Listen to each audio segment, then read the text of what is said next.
ABCD চতুর্ভুজে AB সমান্তরাল CD, AC equal BD এবং এ কোণ ইকুয়াল 90 ডিগ্রি হলে সঠিক চতুর্ভুজ কোনটি? এখানে চতুর্ভুজ আছে আর চারটা যে অপশন দেওয়া আছে চারটায় কিন্তু চতুর্ভুজ। সঠিক চতুর্ভুজ কোনটি এটা অ্যান্সার করতে কিন্তু 2 সেকেন্ড। কিরকম? আচ্ছা, এখানে একটা মাত্র আয়তক্ষেত্র আছে আর আয়তক্ষেত্রের একটা কোণ বা চারটা কোণ 90 ডিগ্রি হয়, অন্যান্য ক্ষেত্রে চারটা কোণ 90 ডিগ্রি হয় না। আর এখানে একটা কোণ 90 ডিগ্রি আছে, ভয়ের কোনো কারণ নাই। এখানে এই সামান্তরিকের কোণ 90 ডিগ্রি কোণ আর নেই, এই ট্রাপিজামের 90 ডিগ্রি কোণ নেই, রম্বসের 90 ডিগ্রি কোণ নেই, তাহলে অ্যান্সার তো গ নম্বর সঠিক। এটা চোখ মুজে অ্যান্সার গ নম্বর করা যাবে। অন্যান্য যে তিনটা চতুর্ভুজ দেওয়া আছে এগুলো কিন্তু 90 ডিগ্রি কোণ হয় না। একটা আয়তক্ষেত্র কোনটা 90 ডিগ্রি হয়? অ্যান্সার কিন্তু হয়ে গেছে, অঙ্ক শেষ হয়ে গেছে।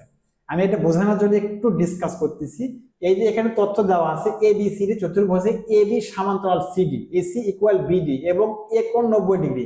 ডাইরেক্ট আমরা একটা কোণ অঙ্কন করে ফেললাম। ঠিক আছে, এই কোণের নাম দিলাম এ কোণ, এটা হচ্ছে 90 ডিগ্রি। এই তো এখন আমরা পরে সত্য দেখি। এই যে এবি সমান্তরাল সিডি, এখানে এ এটা ধরলাম, এটা বি ধরলাম, তাহলে এ বি সমান্তরাল সিডি, তাহলে সমান। এটাকে সমান্তরাল মানে কিন্তু সমান, দুঃখিত, সমান্তরাল মানে সমান না। যে প্যাটার্নে থাকবে উনি যেদিকে যে সাইডে থাকবে প্যাটার্ন থাকবে সেই প্যাটার্নে থাকতে হবে। উনি যদি লম্ব অক্ষে থাকে লম্ব অক্ষে থাকতে হবে আরেকটা রেখা, ইনি যদি ভূমি অক্ষে থাকে আরেকটা রেখা ভূমি অক্ষে থাকতে হবে। তো যাই হোক, এখানে এ কোণ আমরা 90 ডিগ্রি করলাম আর এখানে এ বি সমান্তরাল সিডি আছে, তাহলে একটা বি ধরে ফেললাম আমরা, বি ধরে ফেললাম। তাহলে সমান্তরাল কিন্তু এই প্যাটার্নে থাকতে হবে, লম্ব প্যাটার্নে সিডিও থাকতে হবে। তাহলে এখানে আরেকটা আমরা রেখাটা টানলাম, এই রেখাটা কিন্তু সিডি দেব। তাহলে আমরা কি করব, এই প্যাটার্নে থাকবে এ বি যে প্যাটার্নে আছে এবং সিডিও সেই প্যাটার্নে দেবো, কারণ এই যে এ বি সমান সিডি, এ বি সমান্তরাল সিডি, তাহলে এখানে সি দিলাম, এটা ডি দিলাম। তাহলে এই প্যাটার্নে কিন্তু সমান্তরাল হয়ে গেছে, এই যে রেখার সাথে মিলা আছে, রেখার সাথে মিলা আছে। আমি একটু সেবা বেশি করছি, সেবা হবে না, এরকম হবে। ঠিক আছে, এটা দেবে না তোমরা। তাহলে এইটা কিন্তু হয়ে গেল। তাহলে এখন কি করতে হবে, এটা আমরা একটা গ্যাপটা পূরণ করে দিলাম।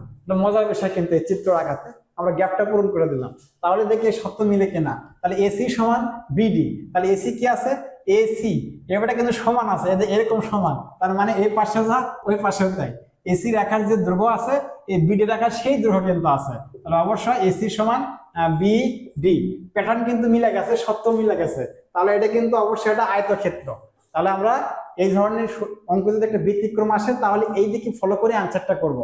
আর সবচাইতে যে বেটার সিস্টেম বলা যায়, এই যে টেকনিক দিয়ে অ্যান্সারটা করা ভালো মাল্টিপল চয়েস কোশ্চেনে। আমরা সহজেই বুঝতে পারছিলাম 2 সেকেন্ড বা 5 সেকেন্ডের মধ্যে আয়তক্ষেত্রে সঠিক অ্যান্সার।